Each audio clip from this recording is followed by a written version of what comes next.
கோயம்புத்தூரிலிருந்து சுமார் 11 கிலோமீட்டர் தூரத்தில் Coimbatore international airport அமைந்துள்ளது. கொங்கு மண்டலம் வளர்ச்சி பெற்று வரும் கோயம்புத்தூர் டெக்ஸ்டைல் சிட்டி என்று அழைக்கப்பட்டாலும் ஈரோடு, திருப்பூர் போன்ற டெக்ஸ்டைல் நகரங்களுக்கு இந்த கோயம்புத்தூர் ஏர்போர்ட் மிகவும் பயனுள்ளதாக அமைந்துள்ளது.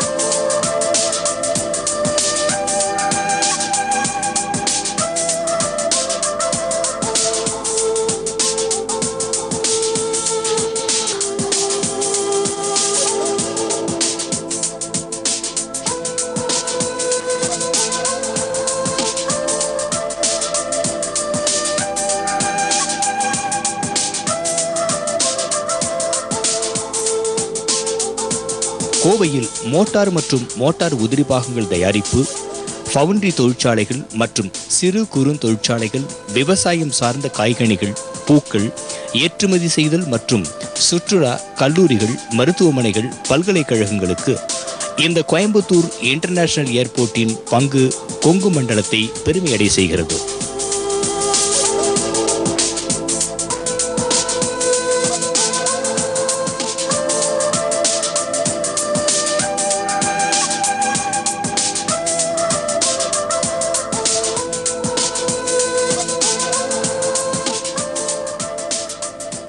பயணங்களை 3 வகையாக பிரிக்கலாம்.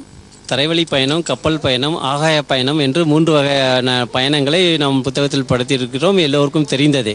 இன்று நாம் பார்க்க இருப்பது ஆகாய பயணம் செய்யும் கோயம்புத்தூர் இன்டர்நேஷனல் ஏர்போர்ட்டிலிருந்து பேசிக்கிட்டு இருக்கிறேன்.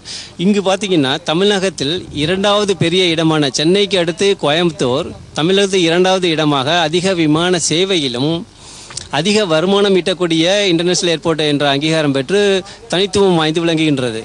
இன்று நாம் பார்க்க இருப்பது என்னென்னு பார்த்தீங்கன்னா, இந்த வந்து போகும் விமானங்களுக்கும் பொதுமக்களுக்கும் ஏர்போர்ட்டுக்கும் அவர்கள் அனைத்து பிரிவுகளுக்கும் முழுமையான பாதுகாப்பு கொடுக்கக்கூடிய சூழ்நிலையில் இன்று ஒரு விழிப்புணர்வு பாதுகாப்பு ஒத்திகை நிகழ்ச்சி நடைபெற இருக்கின்றது. அது யார் யார் செய்கிறாங்க அப்படின்னு பார்த்தீங்கன்னா, airport authority of India Coimbatore division தீயணைப்புத்துறை வீரர்களும் சென்ட்ரல் இண்டஸ்ட்ரியல் செக்யூரிட்டி ஃபோர்ஸ் வீரர்களும் இணைந்து அவர்கள் பாதுகாப்பு ஒத்திகை நிகழ்ச்சி செய்கின்றார்கள். பயணிகளுக்கு எவ்வாறு அவர்கள் பாதுகாப்பு கொடுக்கின்றார்கள் என்பதை நாம் நேரில் பார்த்து தெரிந்து கொள்வோம், வாருங்கள். அதற்கு முன்னாடி கோயம்புத்தூர் இன்டர்நேஷனல் ஏர்போர்ட்டை ஒரு முறை சுற்றி பார்க்கலாம், வாங்க. கோயம்புத்தூர் இன்டர்நேஷனல் ஏர்போர்ட்டிலிருந்து உள்நாட்டு நேரடி விமான பயணம் செய்யும் இடங்களாக மும்பை, நியூ டெல்லி, ஹைதராபாத், சென்னை, பெங்களூர், காலிக்கட்டிற்கும் இன்டர்நேஷனல் ஃப்ளைட் சர்வீஸாக ஷார்ஜா, சிங்கப்பூருக்கும் கோயம்புத்தூர் இன்டர்நேஷனல் ஏர்போர்ட்டில் நேரடி விமான சேவைகளும் இயங்கி வருகின்றன. கோயம்புத்தூர் ஏர்போர்ட் ஒரு பழமையான ஒரு ஏர்போர்ட்டு. 1940 இந்த ஏர்போர்ட்டில் ஃப்ளைட் ஆப்ரேஷன்ஸ் நடந்துகிட்ருக்கு. இன்றைக்கி தேதியில் 22 டொமஸ்டிக் ஃப்ளைட்ஸும் 2 இன்டர்நேஷ்னல் ஃப்ளைட்ஸும் ஆப்ரேட் ஆகிட்டு இருக்குது. இந்த ஏர்போர்ட் 2012 இன்டர்நேஷ்னல் ஏர்போர்ட்டுன்னு டிக்ளேர் ஆகிருக்கு. போன வருஷம் பேசஞ்சர்ஸ் 13 லட்சம் பேசஞ்சர்ஸ் இந்த ஏர்போர்ட்டை யூஸ் பண்ணியிருக்காங்க. இது இன்டர்நேஷ்னல் ஏர்போர்ட்டுன்னு டிக்ளேர் ஆனதுனால அதுக்கு தகுந்த மாதிரி எல்லா வசதிகளும் இந்த ஏர்போர்ட்டில் செய்யப்பட்டு பாதுகாக்கப்பட்டு வருகிறது. சமீபத்தில் இந்த ஏர்போர்ட்டினுடைய கஸ்டமர் சாட்டிஸ்ஃபேக்ஷன் சர்வே, அதில் இந்தியாவில் உள்ள ஏர்போர்ட்டில் 2வது இடத்துல இந்த ஏர்போர்ட்டினுடைய சர்வே ரிப்போர்ட் கிடச்சிருக்கு. அதுபடி இந்த ஏர்போர்ட்டில் யூஸ் பண்ணுற பேசஞ்சர்ஸ் இந்த ஏர்போர்ட்டில் இருக்கிற ஃபெசிலிட்டிஸை பற்றி நல்ல ரிப்போர்ட் கொடுத்துருக்குறாங்க. இந்த ஏர்போர்ட்டை மெயின்டைன் பண்ணுறதுல இன்டர்நேஷ்னல் ஏர்போர்ட்டுக்கு தகுதிப்படி நாங்கள் செயலாற்றி வர்றோம். அதற்கான கண்டிஜென்சி பிளான்ஸ் முறையாக செயல்படுத்திட்டு வரோம். ஏதாவது ஒரு இன்சிடெண்ட் ஆகுன்னா அதை எப்படி மீட் பண்ணுறதை பற்றி இன்டர்நேஷ்னல் ஸ்டாண்டர்ட்ஸ் படி நாங்கள் ப்ராக்டிஸ் பண்ணி அதை செயல்படுத்தி கொண்டு வருகிறோம். சமீபத்தில் ரீஜினல் டீம் இதை இன்ஸ்பெக்ஷன் பண்ணாங்க. அதில் நாங்கள் பெஸ்ட் பர்ஃபார்மன்ஸ் கொடுத்துருக்குறோம்.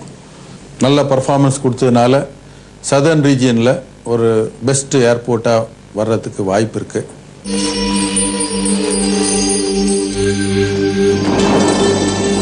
கோயம்புத்தூர் இன்டர்நேஷனல் ஏர்போர்ட்டுக்கு வந்து செல்லும் விமானங்களின் ஓடுபாதையில் எந்தவித பறவைகளோ விலங்குகளோ இந்த ரன்வேயில் வராமல் இருக்க 24 மணி நேரமும் ATC பேனலில் கண்காணிக்கப்படுகிறது.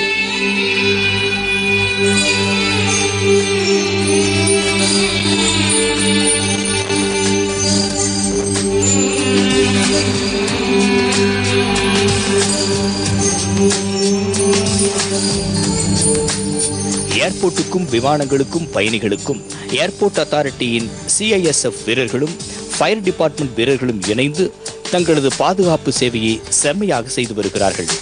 இதன் காரணமாக விமான பயணம் செய்யும் பொதுமக்கள் எந்தவித அச்சமின்றி பாதுகாப்பான, சொகுசான, இனிய விமான பயணத்திற்கு கோயம்புத்தூர் இன்டர்நேஷனல் ஏர்போர்ட் ஒரு முன் உதாரணமாக விளங்குகிறது.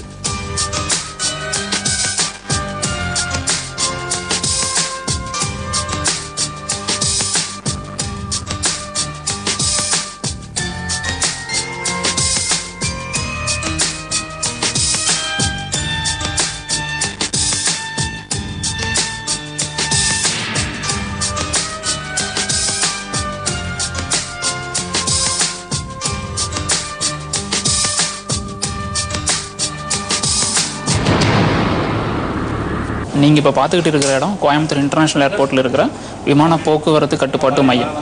விமான போக்குவரத்து கட்டுப்பாட்டு மையம் அப்படின்னா ஒரு ஏர்கிராஃப்டோட எல்லா மூமெண்ட்டும் எங்களோட கண்ட்ரோலில் தான் இருக்கும்.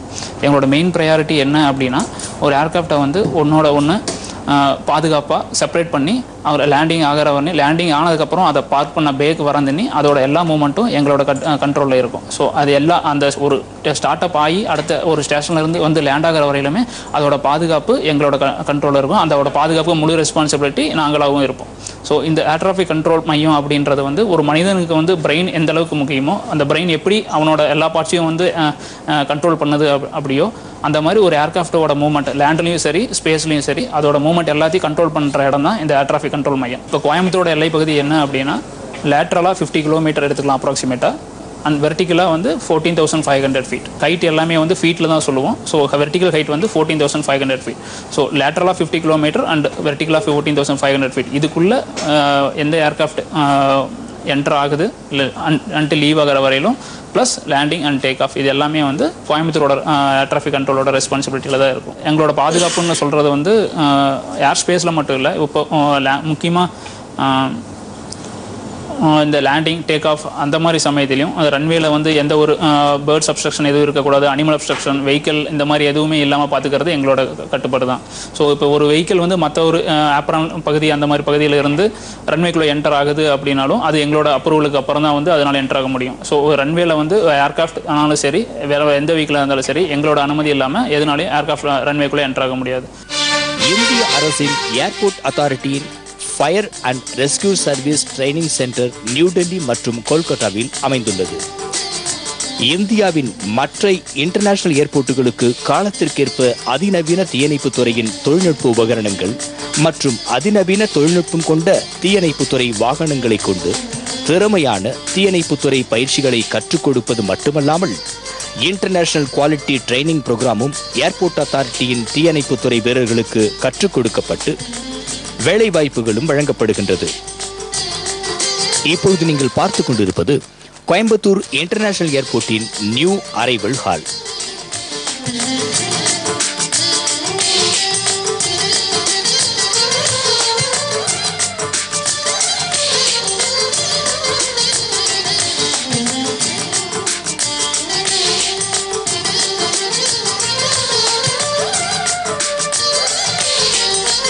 டொமஸ்டிக் மற்றும் இன்டர்நேஷனல் விமானங்களிலிருந்து வரும் பயணிகளின் நலனுக்காக escalator, duty free shop, VIP room, tourism information centre ஆகிய வசதிகள் இந்த ஏர்போர்ட்டில் இயங்கி வருகின்றது.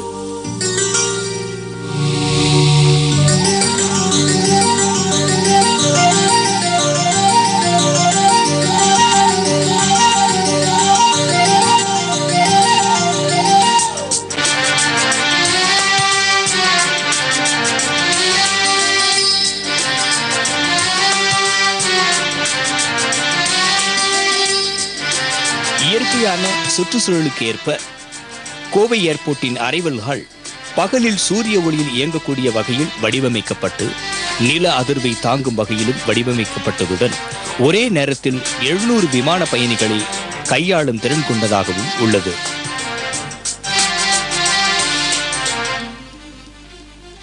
நம்முடைய பாரத பிரதமர் சொன்ன சுவிட்ச் பாரத் திட்டத்தின் கீழே ஏர்போர்ட் அத்தாரிட்டியும் சேர்ந்து ஏர்போர்ட் எங்கெங்கே இருக்குதோ அதனுடைய சுற்றில் உள்ள கிராமங்களில் பெண்கள் படிக்கக்கூடிய ஸ்கூல்களில் டாய்லெட்ஸ் கட்டி கொடுக்குற திட்டத்தையும் நாங்கள் இம்ப்ளிமெண்ட் பண்ணுறோம். அதன்படி கோயம்புத்தூர் சுற்றிலும் 15 ஸ்கூலை செலக்ட் பண்ணி அங்கே டாய்லெட்ஸ் கட்டி தரப்போகிறோம். இந்த மார்ச்சுக்குள்ளார நாங்கள் இந்த காரியத்தை செயலாக்க இருக்கிறோம். ஏர்போர்ட்டை சுற்றியும் நல்ல மெயின்டெனன்ஸுக்காக அவேர்னஸ் நாங்கள் பரப்பியிருக்கோம். ஏர்போர்ட் சுற்றிலும் கிளீன்லினஸ் ரொம்ப தேவையாக இருக்குது. ஏன்னா பேர்ட் ஹிட்ஸ் இன்சிடென்ட்ஸ் அதெல்லாம் கண்ட்ரோல் பண்ண வேண்டியது. இந்த ஏர்போர்ட் எக்ஸ்பேன்ஷனுக்காக பல திட்டங்கள் நிலுவையில் இருக்கிறது. உடனடியாக இப்போ 2 ஏரோ பிரிட்ஜு ஃபெசிலிட்டி தான் இருக்குது. இன்னும் 2 ஏரோ பிரிட்ஜு வரப்போகுது. அதே போல் aircraft parking stand 8 parking stands இருக்குது. இன்னொரு 2 பார்க்கிங் ஸ்டாண்ட்ஸ் நாங்கள் இன்க்ரீஸ் பண்ண போகிறோம். இந்த வசதிகளெல்லாம் வரப்போகுது. அதே போல் டெர்மினல் பில்டிங்குள்ளார ஒரு லிஃப்ட் வரப்போகுது. லாங்கர் ப்ராஜெக்ட்ஸில் ரன்வே எக்ஸ்டென்ஷன் ஒன்று வரப்போகுது. அது மாத்திரம் இல்லாத நியூ டெர்மினல் பில்டிங், புதிய டெர்மினல் பில்டிங்கும் ஏப்ரான் பகுதியும் புதுசாக வரப்போகுது. அதே போல் கார்கோ ஏரியாவும் புதுசாக வரப்போகுது. நியூ ஏடிசி பில்டிங்கும் வர்ற பிளான் எல்லாம் இருக்குது. இது வந்தாச்சுன்னா இன்னும் பெரிய ஏர்க்ராஃப்ட்ஸ் எல்லாம் இங்கே ஆப்ரேட் பண்ணுறதுக்கு வாய்ப்புகள் இருக்கிறது. சென்னைக்கு அடுத்தபடியாக கோயம்புத்தூர் ஏர்போர்ட் பெரிய அளவில் விரிவாகிறதுக்கு நிறைய வாய்ப்புகள் இருக்கிறது. ஒவ்வொரு ஏர்போர்ட்டிலும் கார்கோ சர்வீஸ் முக்கிய பங்கு வகிக்கிறது. அந்தந்த பகுதியில் உற்பத்தி செய்யப்படும் பொருட்களை ஏற்றுமதி செய்யவும் வெளிநாட்டிலிருந்து இறக்குமதி செய்யவும் இந்த கார்கோ சேவை மிக முக்கிய பங்கு வகிக்கின்றது. நமது கோயம்புத்தூர் இன்டர்நேஷனல் ஏர்போர்ட்டிலிருந்து உள்நாடு மற்றும் வெளிநாடுகளுக்கு காய்கனிகள், பூக்கள், டெக்ஸ்டைல் மற்றும் மோட்டார் உதிரி பாகங்கள் ஏற்றுமதி செய்யப்படுகின்றன. இந்திய பன்னாட்டு விமான நிலைய குழுமம் கோயம்புத்தூர் விமான நிலையத்தில் சரக்கு பிரிவு 1/4/2001 தொடங்கப்பட்டு வெற்றிகரமாக இன்று முதல் இயங்கி கொண்டிருக்கிறது. உள்நாட்டு சரக்கு போக்குவரத்து 5/4/2013 முதல் தொடங்கப்பட்டு அதுவும் சேவை செய்யப்பட்டு கொண்டு வருகிறது. இதில் முக்கியமாக பன்னாட்டு விமான நிலையத்தை பொறுத்தவரை Air Arabia and Silk Air, Sharjah and Singapore டெஸ்டினேஷனுக்கு சரக்குகள் ஏற்றி செல்லப்படுகின்றன.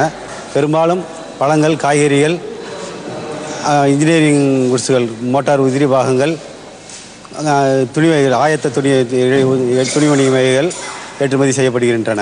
திருப்பூரிலிருந்து துணிமணி வகைகளும், கோயம்புத்தூரிலிருந்து இன்ஜினியரிங் குட்ஸ் பிரிவு வகைகளும், ஊட்டி மேட்டுப்பாளையம் பிரிவு ஏரியாவிலிருந்து காய்கறிகள், பழங்கள் எல்லாம் கொண்டு வரப்பட்டு இங்கிருந்து சிங்கப்பூர் மற்றும் சவுதி அரேபியாவுக்கு ஏற்றுமதி செய்யப்படுகின்றன. கொண்டு வரப்படும் பொருள்கள் அனைத்தும் சரியான முறையில் எடை போடப்பட்டு எல்லா பொருட்களும் ஸ்கேனிங் மிஷின் மூலம் பரிசோதனை செய்யப்பட்டு பின்னரே விமானத்தில் ஏற்றப்படுகின்றன. இது மேற்கு மாநிலத்தில் முக்கியமான பகுதியாக இருப்பதால் கோயம்புத்தூர் விமான நிலையத்திலிருந்து இன்னும் விரிவாக்க பணிகள் மேற்கொள்ளப்பட்டு வருகின்றன. இன்னும் கூடுதலான விமான சேவை போக்குவரத்து கிடைக்கும் பட்சத்தில் இன்னும் கூடுதலாக சரக்குகளை கையாள முடியும் என்று இதன் மூலம் தெரியப்படுத்திக் கொள்கிறேன். இன்று நாம் பார்க்க இருப்பது என்னென்னு பார்த்தீங்கன்னா, இந்த வந்து போகும் விமானங்களுக்கும் பொதுமக்களுக்கும் ஏர்போர்ட்டுக்கும் அவர்கள் அனைத்து பிரிவுகளுக்கும் முழுமையான பாதுகாப்பு கொடுக்கக்கூடிய சூழ்நிலையில் இன்று ஒரு பாதுகாப்பு ஒத்திகை நிகழ்ச்சி நடைபெற இருக்கின்றது. அது யார் யார் செய்கிறாங்க அப்படின்னு பார்த்தீங்கன்னா, airport authority of India Coimbatore division தீயணைப்புத்துறை வீரர்களும் சென்ட்ரல் இண்டஸ்ட்ரியல் செக்யூரிட்டி ஃபோர்ஸ் வீரர்களும் இணைந்து அவர்கள் பாதுகாப்பு ஒத்திகை நிகழ்ச்சி செய்கின்றார்கள். பயணிகளுக்கு எவ்வாறு அவர்கள் பாதுகாப்பு கொடுக்கின்றார்கள் என்பதை நாம் நேரில் பார்த்து தெரிந்து கொள்வோம். வாருங்கள். இந்த எக்ஸசைஸில் எல்லா ஏஜென்சிஸும் கோஆர்டினேட் பண்ணி நாங்கள் எக்ஸசைஸ் பண்ணியிருக்கோம். மாதம் இந்த எக்ஸசைஸ் நாங்கள் பண்ணாலும் வருஷத்துக்கு ஒரு தடவை மேஜர் எக்ஸசைஸாக நாங்கள் பண்ணுறோம். இந்த எக்ஸசைஸ் பண்ணும்போது எல்லா ஏஜென்சிஸும் எங்களோடு கூட இணைந்து இதில் பார்ட்டிசிபேட் பண்ணாங்க. இந்த எக்ஸசைஸில் air traffic controllers, communication officers, engineering department, CSF பாதுகாப்பில் இருக்கிற CSF team, paramedical staff airport சுற்றியில் உள்ள ஹாஸ்பிட்டலில் உள்ளவங்க முக்கியமாக இந்த எக்ஸசைஸில் பிஎஸ்ஜி ஹாஸ்பிட்டல் காலேஜில் உள்ளவங்க அவங்க சேர்ந்து பார்ட்டிசிபேட் பண்ணியிருக்காங்க. முக்கியமாக இதில் ஈடுபட்டவங்க airport fire service. Airport fire service ஒரு முக்கியமான பங்கை இதில் வகிக்கிறாங்க. இந்த ஏர்போர்ட் ஃபயர் சர்வீஸ் இந்த டீம் இல்லைன்னா ஏர்போர்ட்லேயே ஆப்ரேஷன் பண்ண முடியாது. டிஜிசிஏ இகாவோ ஒரு தகுதியை அறிவிச்சிருக்காங்க. அந்த தகுதிப்படி அது இயங்கினால் மட்டுமே ஏர்க்ராஃப்ட் அங்கே ஆப்ரேட் பண்ண முடியும். அதுபடி எங்கள் ஃபயர் ஸ்டேஷனில் எல்லா திறமைகளும் தேவையான உபகரணங்களும் அதில் இருக்குது. முக்கியமாக இதில் இருக்கிற விஷயம் என்னன்னா, இதில் இருக்கிற ஃபயர் ஃபைட்டர்ஸ் எல்லாம் ஸ்பெஷலாக அதற்காக செலக்ட் பண்ணி ட்ரைனிங் எடுத்து ஏர்க்ராஃப்ட் ஃபயரை எப்படி சந்திக்கிறது அளவுக்கு அவங்க தகுதி பெற்றவர்களாக இருக்காங்க. எல்லாருமே ஃபஸ்ட் எய்டு சர்டிஃபிகேட் வாங்கி ஒரு கேஷுவாலிட்டியை அட்டன் பண்ணுற அளவுக்கு அவங்க திறமைகளை மெயின்டைன் பண்ணிக்கிட்டு இருக்காங்க. ஃபிசிக்கல் ஃபிட்னஸ் மெயின்டைன் பண்ணுறாங்க. எங்கிட்ட இருக்கிற எக்யூப்மெண்ட்டில் முக்கியமான எக்யூப்மெண்ட் வந்து இந்த கிராஷ் ஃபயர் டெண்டர்ஸ். இது இகாவோ ஸ்டாண்டர்ட் படி உலக தராதரப்படி இந்த ஃபயர் டெண்டர்ஸ் எல்லாம் மெயின்டைன் பண்ணுறோம். இது ரொம்ப காஸ்ட்லி எக்யூப்மெண்ட். அது ஒன்லி ஏர்போர்ட்டில் தான் இது யூஸ் பண்ண முடியும். ஸோ அதன் மூலம் ரொம்ப குறுகிய காலத்தில் ரெஸ்பாண்ட் பண்ணுற அளவுக்கு அதற்கான அமைப்புகள் இதில் இருக்குது. அது இல்லாமல் ரெஸ்கியூ எக்யூப்மெண்ட்ஸ் எல்லாமே imported equipments, sophisticated equipments up to டேட்டாக மெயின்டைன் பண்ணுறோம். ரெஸ்கியூ பண்ணுறதுக்கு தேவையான hydraulic cutters, power saw, proximity suits இதெல்லாம் நாங்கள் ஒழுங்காக மெயின்டைன் பண்ணி அதெல்லாம் டெமான்ஸ்ட்ரேட் பண்ணோம் இந்த எக்ஸசைஸில். ஃபயர் ஸ்டேஷன் லாஸ்ட் இயர் வந்து கோயம்புத்தூர் ஏர்போர்ட்டில் செகண்ட் பெஸ்ட்டு ப்ரைஸ் வாங்கினோம். இந்த வருஷம் முதல் ப்ரைஸஸ் வாங்கிறதுக்கான தகுதிகளை நாங்கள் பெற்றிருக்கிறோம். இந்த கோஆர்டினேஷனில் சிஏஎஸ்எஃப் முக்கிய பங்கு வகிக்கிறாங்க. அந்த சைட்டை வந்து அவங்க தான் கோஆர்டினேட் பண்ணி செக்யூரிட்டி கவர் அவங்க கொடுக்குறாங்க, பாதுகாப்பு கவர் அவங்க கொடுக்குறாங்க. இந்த எக்ஸசைஸ் பண்ணும்போது நிறைய கேஷுவாலிட்டி ஹேண்டில் பண்ணுறதுக்காக ஏர்போர்ட்டுக்கு அருகில் உள்ள எல்லா ஹாஸ்பிட்டல்ஸ் கோஆர்டினேட் பண்ணி அவங்கெல்லாம் வந்து இதில் ஈடுபடுறாங்க.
நடந்து முடிந்த விபத்து குறித்து சிஐஎஸ்எஃப் மற்றும் ஃபயர் அண்ட் ரெஸ்கியூ டீம் மற்றும் ஏர்போர்ட் ஸ்டாஃப்ஸ் தங்கள் மேலதிகாரியிடமும் சீனியர் இன்வெஸ்டிகேஷன் ஆஃபீஸரிடமும் விபத்துக்கான காரணம் குறித்து தங்கள் கருத்துக்களை தெரிவிக்கின்றார்கள்.